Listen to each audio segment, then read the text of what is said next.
qəfəsidir. Natrium və xlor ionlarından birləşir. Bu almazın kristal qəfəsidir. Göründüyü kimi bunun düyün hissələrində atomlar var. Atomların birləşməsinin kovalent rabitə əmələ gəlir. Bu isə qrafitin kristal qəfəsidir. Bu isə almaza nisbətən daha yumuşaq, almaz isə daha bərk olur. Çünki bunların quruluşları fərqlidir. Bu karbon qazının kristal qəfəsidir. Bunun düyün nöqtələrində molekul yerləşir. Deməli, bu molekulyar kristal qəfəsidir.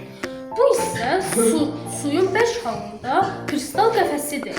Bu isə ərimə temperaturu aşağı temperaturda olur. Məsələn, 0 dərəcədə buza əritmək kifayət qədər rahatdır. Bu metal kristal qəfəsi, bunların düyün nöqtələrində metal atomları, metal kationları və sərbəst elektronlar var.